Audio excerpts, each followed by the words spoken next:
Good morning from Panhandle Outdoors, America's only daily outdoor TV show. Your source for fishing, hunting, and information for folks who enjoy the great outdoors. Now sit back, relax. It's Panhandle Outdoors. Good morning, folks. Welcome to Panhandle Outdoors. I'm Winston Chester. Glad you're here with me on this Monday morning. Well, there's some great stuff coming up. Let's quickly get through our weather. High today, 88, low 76. The water temperature is still around 87 degrees. Look at our Monday moon phase brought to us by Mountain Dew. Get out and do. We got a full moon coming up a week from today. September, actually 8 days. September the 1st will be the next full moon. Our tide chart brought to us by Kent Forest Lawn. Take a good look at it. We ain't got no tide today, August the 24th, but look at this weekend. 28th and 29th of this month. Look at those strong tides we have coming up. And that's brought to us by Kent Forest Lawn.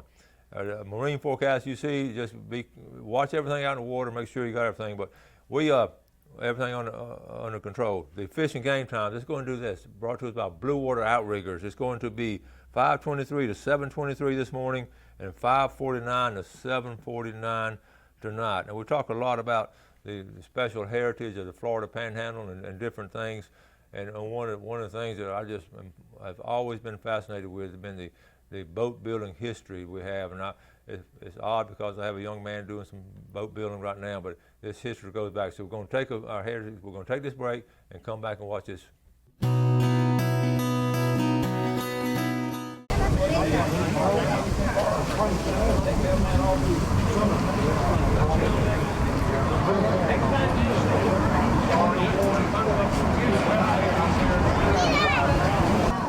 All right, folks, I'm here with Rick Presley. Good morning, Rick. Good morning. Hey, this is a driving force behind this Cartercraft Boat Show. We talked a couple of years ago. You got this thing started, and I just want to, first of all, compliment you on getting this. This is awesome. Thank you, Winston. We stand in front of his boat, and he's from Indiantown, Florida. And tell us a little bit about what got you started with Cartercraft. Okay. I bought a Cartercraft before I bought my first car when I was 15. And so when I graduated high school and I had to go to work for a living, I had to sell it and buy a car. So all these years I've looked to find another one, and ran across this one in Minnesota with the guy that Bruce Danielson that started the Cartercraft Registry. And he and I kind of hit it off, and Winston sold me his boat, and or not Winston, sorry, Bruce Danielson sold me his boat, and I brought it back to Florida. And about 6 months after that, he transitioned the registry over to me, and picked up with the newsletter, and I'm just thoroughly enjoy the history of the boats in the area. And how many, I know you go online, how many folks are in the Cartercraft Registry roughly? We have, I think right now we're at 41 boats. Okay. And we've got about another 20 guest members that have some tie to the Cartercraft family. That's awesome. You sort of come back to the hometown of the Cartercraft and have this show, but you got everybody excited about it. It's really good. I'm glad to have Bay Cars and Miller Marine in with us on this, and have Senator Gaynor's boats here, and this has been a really good turnout. And Mike Miller is really excited about this, and we've had quite a few conversations the last couple of days, and I think Mike's on board to help me out next year, and we're looking to have a couple dozen next year. We're going to do this every year. Yes, sir. We're excited about it. Okay, Rick is doing this little poster on the history of this boat. This is a classic find. Rick, tell us the story.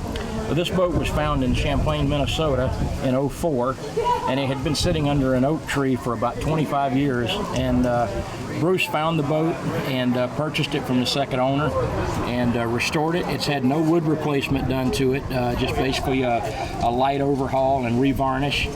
And the boat is in excellent shape. It was originally sold and owned by a guy from Northern Pacific Railroad and purchased from Lucky Marine in Hopkins, Minnesota. And he sold it to one of his employees who kept it up until 2004. And then Bruce picked it up, did a restoration that he finished in 2006. And then Bruce kept it, showed it quite a few years in Minnesota, and then I bought it in 2014. That's the trip you made? That's the trip. To Indiantown. I basically flew back from Cleveland on a Friday morning. We got in the truck with a trailer and drove to Minnesota. Got in there at like 9 a.m. on Sunday morning and loaded it up. and 3 generations of Presleys took delivery of the boat from Bruce, and that's the future owner of the boat, accepting the keys there at the exchange. And we hopped back in the car and the truck and the trailer and brought it back to Florida, and managed to take in a Cubs game on the way out. Go Cubs. And tell us a quick story over here. Come on down about the squirrel. Well, when Bruce found the boat, it was covered up in about 5 tarps, and they had to evict a family of squirrels out of the boat to get it out of the yard. And so Bruce shared that the squirrel odor about forced him to get rid of the boat because of his wife's complaints about the garage smell. But so my grandson, we've gotten a little mascot here to kind of go along with the boat wherever we go. He even rides up the water hanging out the porthole. That's cool. Good story. Well, again, thank you for all the hard work you did. Thank you. Appreciate it, Winston. Oh, yeah. I found a familiar face right here, Mike Miller. We've got Mike on the floor, and this is Mike's boat. This is beautiful, Mike. Tell us a story about this Carter boat. I found it on 15th Street, and anyway, we used it a little bit, but it had a lot of soft wood and all, and the boys here putting on the show asked me if I would put it in the show, and when I got it off the roof, I had already tore the bottom out. So anyway, we put it back together. Had a good time doing it. Well, it's got a number of there, 970. So he numbered his boat, so your boat was number 970. Yeah, and you need to talk to Harlan, and he might can tell you more about it than I can. Yeah. A lot of boats built, but we can't figure out what the number, how they numbered them. Yeah, this is awesome as far as you got your brass. You put brass on this, and yeah, it's probably not original, but then when everybody got them, they done them the way they want them. So. Well, it looks beautiful. This was left to Lee Kiner. It's an old cricket box. Bubba Nelson and Mark Thomas used to fish together. That's 2 old timers, isn't it? Mm-hmm. And that's Bubba's. If you want to, Lee said it's just like it was. Why don't you open it up and look in there? How you doing, Winston? Harlan, how you doing? Doing good, man. Harlan Wilson, legend here with Carter Craft. Worked on them. How many years you worked with Ever since I was 18 years old. 18 years. Wow. This man right here knows a lot too. No, all I know is what Harlan taught me. Sam Harrison, good to have you. Uh-oh, that's all right. Every tackle box has those in it. Very good. That is neat, ain't it? Okay. Hey, Ken. Hey, Ken, Chuck. You seen that? I saw that. Yeah, Mike. Oh, look at that one. You know what? I had one and it laid around. I don't know what happened. But I tell you what I have got. I got boxes of everything. She worked with me for about 15 years. All right, folks, I'm here with an amazing guy right here because this guy actually worked at Carter Craft Boat Company, Harlan Wilson. Harlan, good morning. Good morning, bud. Good to see you, buddy. Yes, I started work with Carter Craft when I got out of high school at 18 years old. I just walked out my back door and started working with him because I live right there at it. I grew up with his kids, Mr. Carter's kids. In fact, whenever I went to work for him, his oldest boy was working there. He joined the Navy and I taken his place. Okay. So I took his son's place. And Mr. Carter was just like a son to me, a dad to me. Mm-hmm. He taught me everything I know about building a boat, or furniture, or cabinets, or whatever. He was top notch. He knew he was a good builder, wasn't he? He was a builder. He worked wood. You had to have a sharp pencil when you worked with him. Why is that? He said, don't use a dull pencil. He didn't want a big dark mark on a piece of wood. He said, I got a pencil sharpener over there. He said, I'll pay you to go over and keep that pencil sharp. You didn't use a dull pencil with him. No, you had to be a hard lead one, so you wouldn't leave a dark mark on it. And that was just the type man he was. He was cute. Yep. Y'all turned out a lot of boats. How many men were working there at one time? We had, when it was going full force, we had 75. Wow. It was built on like the pleasure boats out there, it was built on an assembly line. Mm-hmm. Started off with framing them, then started off with the bottom, then putting the keel on it, just in stages. Somebody had another piece of the boat. And according to what size boat we built anywhere from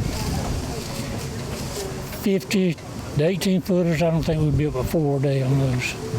That was 20 boats a week, the 18 footer. But the little 14 foot would build 50 a week, 10 a day. And was that the most popular, the 14 or 16? That was the most popular ski boat. Ski boat, yeah. Because back then it didn't have no big horsepower. Yeah. So it was a small Probably boat. 25, 35, and that would pull a skier. And the 14 foot was a good ski boat. Yeah, and I know Mr. Bobby Ecker, we were friends with Mr. Bobby Ecker's good friend. Yeah. Good friend. What about, and then he went into the fishing boats. Did he work with those too? Or? Yes, sir, that was in the early 60s or mid 60s. Mr. Carter was strictly wood. Yeah. In Cartercraft, they changed over to that U.S. Royalite expanded rubber boat. Right. He didn't like that, so he talked me into going over in Callaway and built a shop, built a little 14-foot fishing boats. Yeah. And 5 of us, when I was running the shop, 5 of us could build 10 a week with us. Okay, 10 a week. So we built quite a few boats, just 5 people. Were they 14 footers? 14 foot. Yeah. Just a little fishing boat. Yeah. Well, the same hull, we could make a 14-foot ski boat. Okay. And that was a good seller too. All they had was just higher sides and windshield, all that on it. What are some of your favorite memories of Oh boy, favorite memories. There's a lot of good memories about that. I enjoyed it. I enjoyed working with my hands. I enjoyed building things. Yeah. And it brings back a lot of memories seeing these old boats that I worked on when I was probably 18 years old. Wow. And I'm 80 years old. And now you're going to build one more boat. I'm going to build one more for my grandson right over there. That's awesome. And it's going to be his. We're going to film that and have that. I'll call you when we start it, and you can build it in stages, because we're not going to build it all in one day. Oh, yeah. We're not going to do that. But I want him to help me, Yeah. and I want to build one to leave him. That's awesome. Thank you so much. And like a fella told me the other day, he said, does he realize what a lucky guy he is? Yeah, you're right. That'd probably be the last one. That's cool. It'd be my last one anyway. Oh, yeah. And the next thing you know, I'm laying up under the bow staring once in a while doing getting up to throw up over the side, and they're making fun of me. Ancient mariners, home from the Navy, home from the sea, and watch him throw up now. You know, David Bush. Similar story. My cousin and I, we were really well. Okay, folks, I'm here with Jane Hickey from Atlanta, Georgia. I want to try to get the story on each one of these boats, and your story on your boat is fascinating. Tell us the story of your Cartercraft. Well, my dad purchased it when I was about 13. He purchased it from a friend who had had it just a few months. And his wife said, no, we're not having a boat. So Dad purchased it from him, and we've had it ever since. Oh, my goodness. So you kept it in the family. We have. And what year is it? It's a 1958 boat. Okay. A 1959 motor. Wow. Everything still works. We had it in the lake 2 weeks ago. So, You've had it out in the water. oh yeah. It's still There were a number of years that we didn't use it often because we got a different boat. And so this one was sort of at rest for a while. Now, you're from Atlanta. Yes. Okay, what part of Atlanta? Where do you go to the lake up there? Lanier? We go to Lake Allatoona, which is north of Marietta. My husband's family is from Marietta, and so they have a lake house there. And we keep this in a boat barn, a 4-bay barn. Wow. That where we store all the boats and have a dock there on the lake. Well, someone in your family just had the vision to save this in the family, so that is just awesome. So I want to compliment you. Well, thank you. I mean, that's awesome that you keep something this, 1958, it's still in the family. Yes. It's a beautiful piece. Thank you. I guess when you get out, it turn heads when you get out on the water. Well, particularly at the boat ramp when we're launching it or bringing it in. People, oh wow, how old is that boat? Yes, yes. Well, thank you so much for bringing it all the way down here. Well, you're very welcome. We've enjoyed the process of. We had to redo the trailer some. The wheels and the hubs and the tires and all that had to be. So you pulled it on the trailer? Oh, yeah. You didn't put it on the trailer. You put it on the original trailer. Yes, that is the original trailer. Oh my goodness! From the land. That's awesome. But it needed new tires. Well, we can understand that. Well, thank you so much. Oh, you're very welcome. Okay.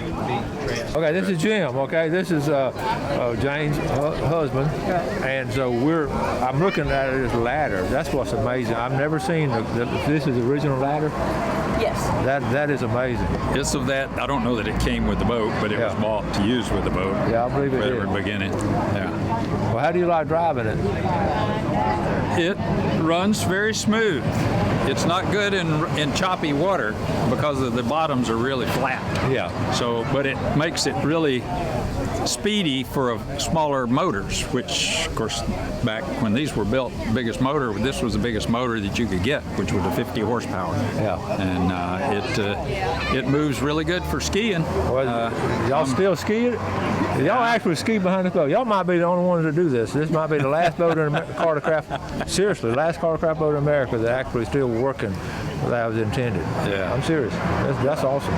Yeah, I've got it scheduled for put the grandkids on trainer skis this past summer behind our pontoon boat, and so next summer they're scheduled they'll be behind this one, learning to do it. You got to send us some video of that. That'd be awesome. If I could find some bindings, I'd put them on the old original Cypress Garden skis, and because they're fantastic to ski behind because they're wide and long, and so it doesn't take a big horsepower motor to pull you up, and plus they're very smooth running. And so we're just going to give that a shot this coming summertime. That's cool. I was holding it back here with the glue all of it. Sure made it a lot easier. He was standing there nailing it. If you ever see him nail the 16 hammer, just like a ribbon. Okay, a lot of you folks know this young man here, Ken Thomas. Ken. I've known Ken. He used to be a famous softball player. But, famous for what? We don't know. But the Thomas family, who's been outdoorsmen over there in Parker and all, y'all been around outdoors. 5 generations. 5 generations of the Thomas family. Parker. In Parker. Yeah. So it's always great to run into them, and you appreciate these old boats, don't you? They were made about a block from where I live right now. Yep. So, and my dad and I owned one just like that, one of the little fishing boats, from 1966 until about 80. Yeah. So, yeah, everybody knew about Carter boats. We're talking about so many people here at the show had one, or and that history. And you did a lot of fishing out of it, didn't you? As much as I could. And you still do a lot of fishing. I do. You and Mike Helms, y'all go to Louisiana. Yeah, we do. And we just found out we fished some places over in Gaston County, Little River, Ocklawackney River, and Lake Talquin. So, but the Thomas family, they're legendary about the outdoors. They've been some fine fishermen. Yes. So, well, good to see you again, buddy. Good to see you, Winston. Okay. I'm working on the campus. Sam, I thought you built one or two of these. Me and Holland built one. We're fixing to build 3 more. But that's going to be it.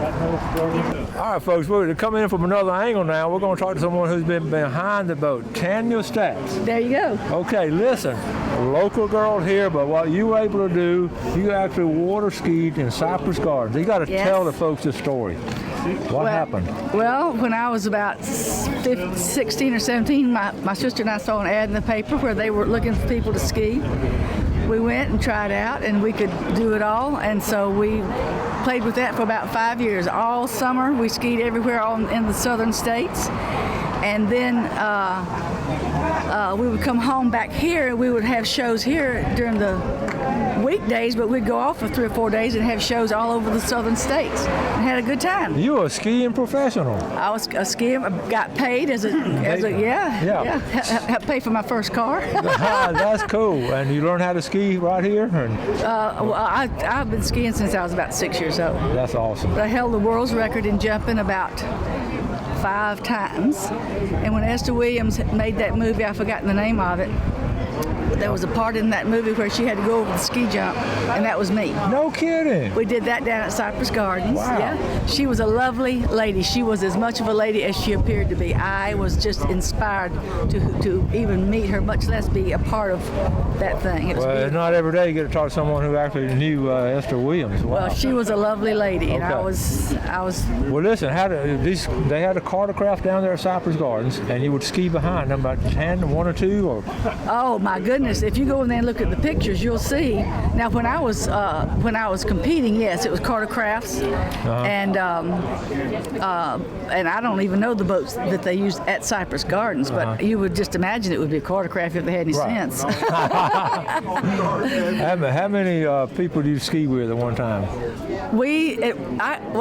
The biggest that we did with enough boats and all was probably 18 or 20, but in our ski show, our group of girls, there was 6 of us, that we did the ballet and all kinds of trick skiing, and then I was the one that went over the ski jump as the girl part of them. Wow, so you had the record on jumping then. I don't know, 3 or 4 times, I can't remember. It wasn't any big deal. To me at that time, everybody, hey, within 4 weeks, somebody else would break it, then I had to go break it again. Well, that had to have been a thrill, though, going on that. Here's the nicest thing about it. As a teenager, I was busy. At night, I was busy. We didn't go out and do crazy things. We were too tired, even if we wanted to. We stayed in shape. And all of us girls that I was with at that time were lovely, lovely young ladies. And I appreciated that, and I appreciated my mom and dad. Oh, that's awesome. You ever hear from any of those girls that you trained? Well, Nan, that's here right now, Okay. she's the one that put the pictures up in there of all of us. Okay. And she's here, and my sister's with the Lord right now.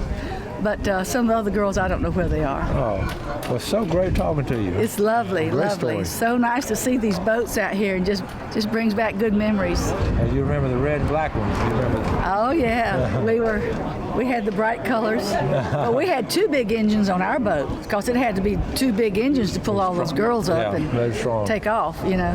Yeah. That's cool. Good. Thank you so much. Thank you so much. Good to talk to It's you. a pleasure. Okay.